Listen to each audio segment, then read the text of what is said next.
Hello everyone, welcome back to the lecture series on business mathematics. And this is our seventh lecture of this lecture series. So before moving further, let us quickly recall what we discussed in the last lecture.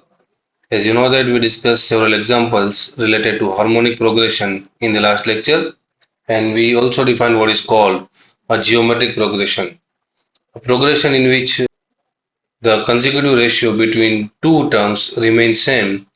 Such a progression is said to be a geometric progression, and we discuss the general form. Suppose A is the first term, then AR square, AR cube, and so on. This is the general form of a geometric progression where A denotes the first term and R denotes the consecutive ratio. We also define a formula to find out the sum of first n terms of a geometric progression. In fact, there were two formulas. Sn is equal to, the first formula was A r raised to n minus 1 divided by r minus 1. This formula is used when r is bigger than 1. Another formula is quite similar. It is A 1 minus r raised to n divided by 1 minus r, and this is used when r is less than 1. Right? So using these two formulas, depending on the value of r, we can find out the sum of first n terms of a geometric progression.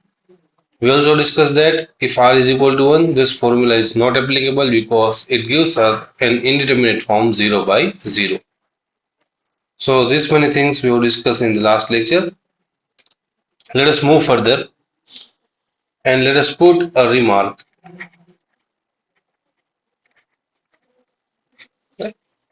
So the remark says that let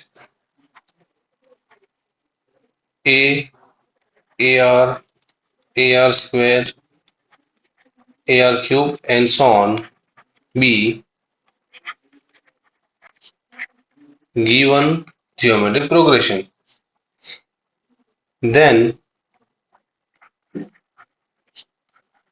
let Sn be the sum a plus ar plus ar cube plus ar raised to 4, sorry, ar square, ar cube and so on. Right?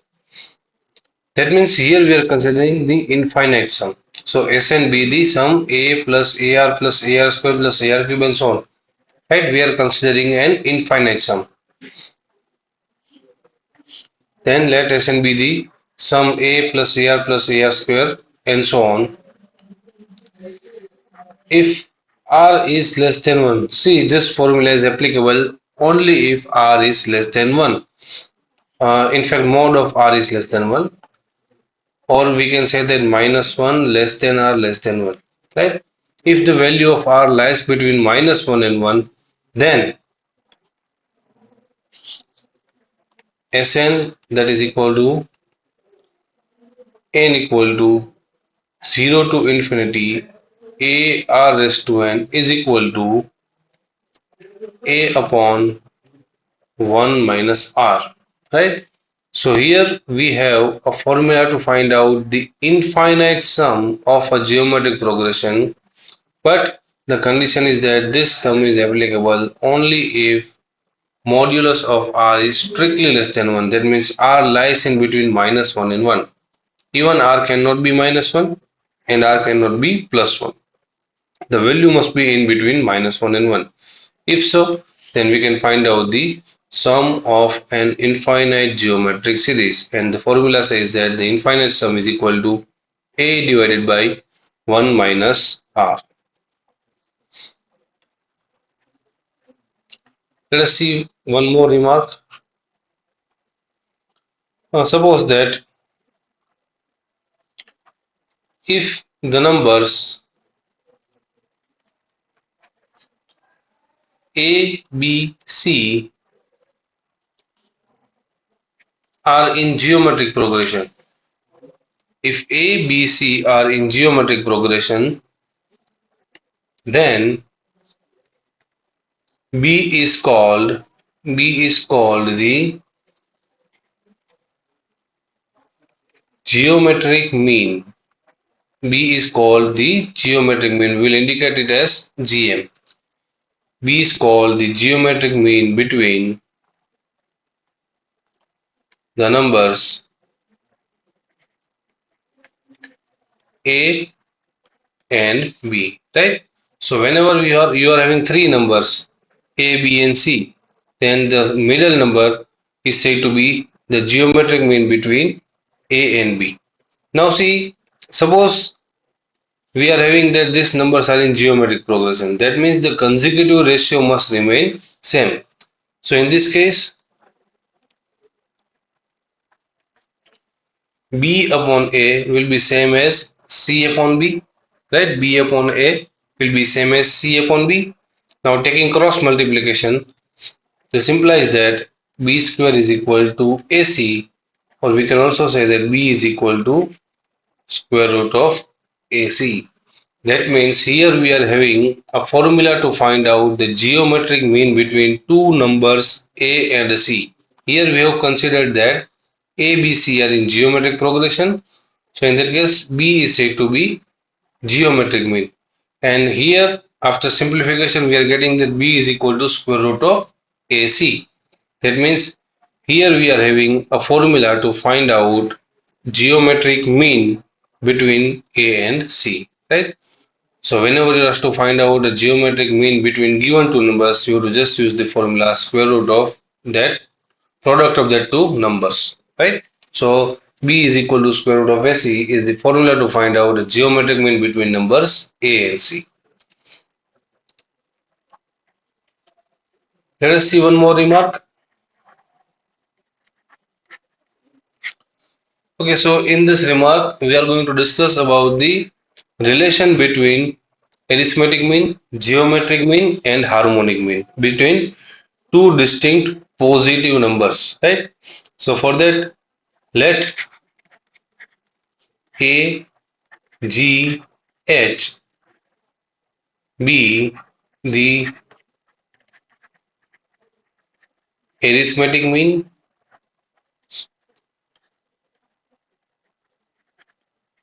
geometric mean,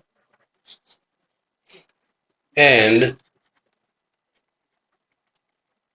harmonic mean respectively, right? So here capital A denotes the arithmetic mean, G denotes the geometric mean, H denotes the harmonic mean respectively between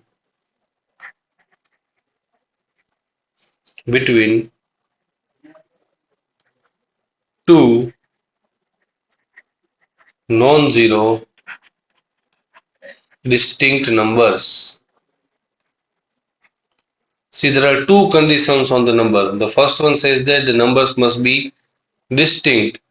Another says that the numbers must be non-zero, right? So if you are having two non-zero, just a minute, it is non-zero positive numbers,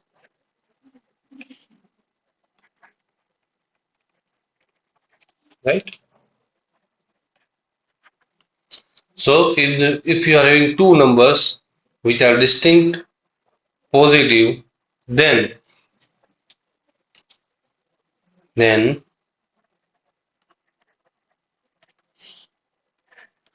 the first statement says that A, G, H are in geometric progression. These numbers are in geometric progression. That means if you are having two distinct numbers which are non-negative, which are positive and non-zero, then A, G, H are in geometric progression. That means G upon A is same as H upon G. Another statement says that A greater than G greater than H. That means the arithmetic mean between two distinct positive numbers is the larger than the geometric mean, and which is also larger than the harmonic mean between these two numbers, right? So this remarks gives us the relation between arithmetic mean, harmonic mean, and geometric mean, right? So this is what about the relation between various means. So I hope it is clear to you. So let us move further and let us discuss some examples related to geometric progressions. Okay. So for that, let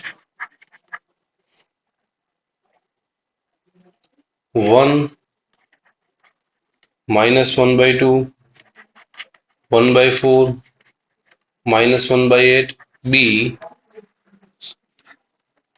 given geometric progression. Find the 15th term of this progression. Find the 15th term of this progression. So see here, we are given that we are given that 1 minus 1 by 2, 1 by 4, minus 1 by 8 is a geometric progression, right? And we know that geometric progression means the difference, sorry, the ratio between two consecutive terms is same. So it means that R denotes the ratio, consecutive ratio. That means second term divided by first term, and something divided by 1 is nothing but the same number. So this implies that R is equal to minus 1 upon 2. Also, A is equal to 1. A is nothing but the first term of the given progression. Now, since this is a geometric progression, in last lecture we have discussed that what is the general formula to find out the nth term.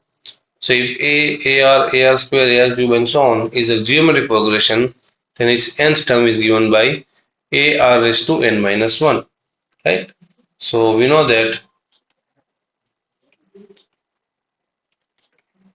for a geometric progression, AN is equal to AR raised to n minus 1. And here, what is n?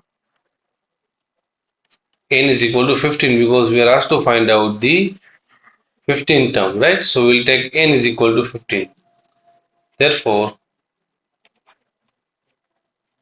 A15 is equal to A into R raised to n minus 1, that is 15 minus 1. So it is 14. Now what is A? A is equal to 1. And what is R? R is equal to minus 1 by 2 raised to 14. So you can observe that this number is a negative number and the power is even numbers, right? So any even power of a negative number gives us a positive number. So this will be simply minus 1 raised to 14 divided by 2 raised to 14. So minus 1 raised to 14 is 1 divided by 2 raised to 14, right? So therefore A15 is equal to 1 upon 2 raised to 14, 1 upon 2 raised to 14, or we can also write it as 2 raised to minus 14, and this is your answer, right? Simply we have used the formula to find out the nth term of a geometric progression. Okay, let us see one more example.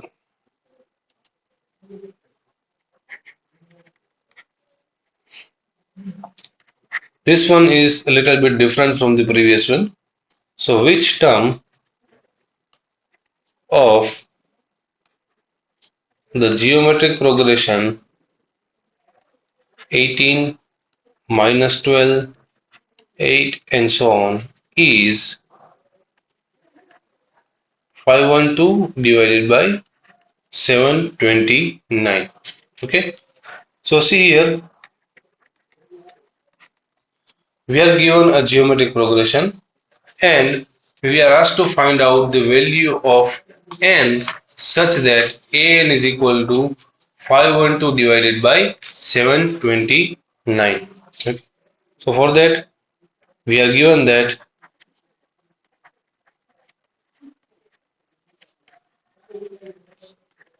18 minus 12, 8 and so on is a geometric progression, right?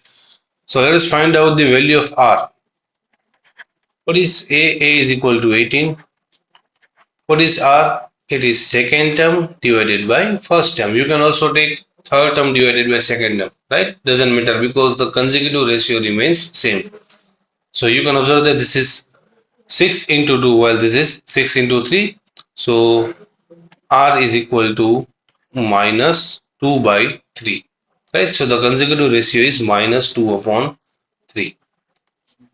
Also, what is the question? We are asked to find out which term of this geometric progression is this one.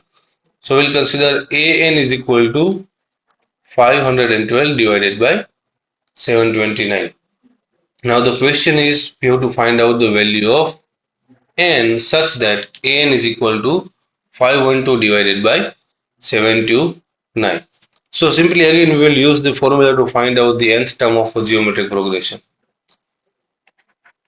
So we know that an is equal to a r raised to n minus 1, right? So let us put the values. An, that is 512 divided by 729 is equal to a. What is a? It is 18 first term into r, that is minus 2 upon 3 raised to n minus 1. Okay. Now see, taking this 18 on the left hand side, this gives us 512 divided by 18 times 729, that is equal to minus 2 upon 3 raised to n minus 1. Okay. Now let us simplify this a bit more. See, this is 512 divided by 18 into 729. So this can be written as 9 into 2 and this can be written as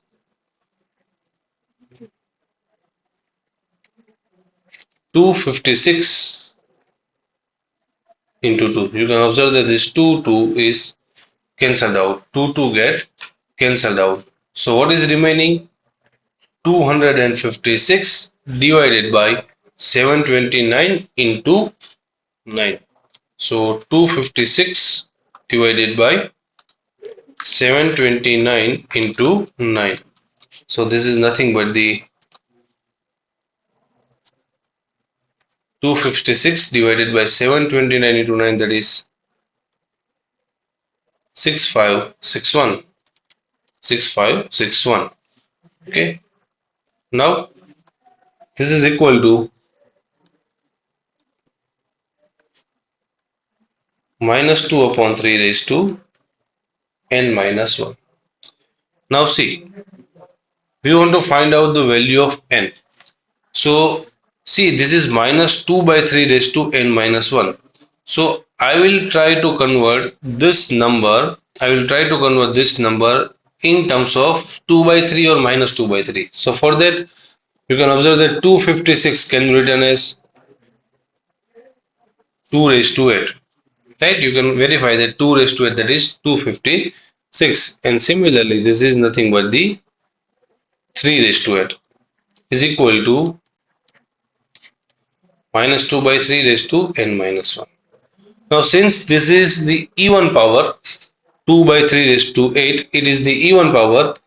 You can also write this as minus 2 by 3 raised to 8, because 2 raised to 8 or minus 2 raised to 8 both will give you the same answer. And this is equal to minus 2 by 3 raised to n minus 1. Okay. Now see, both numbers are having same base. Minus 2 by 3 raised to s is equal to minus 2 by 3 raised to n minus 1. What does this mean? It means that n minus 1 is equal to 8, and this implies that n is equal to 8 plus 1, that is 9. Now, what is the question? Find out which term of this progression is 512 divided by 729. So our question was to find out the value of n such that n is equal to 512 divided by 729. We are getting that n is equal to 9. So it says that the ninth term of given progression is 512 divided by 729, and this is your answer. Okay, we have just used the formula to find out the nth term of geometric progression, right? And we are getting that this term is the ninth term of geometric progression. Okay, so I think this is enough for today. We'll continue discussing examples on geometric progression in next lecture. Thank you.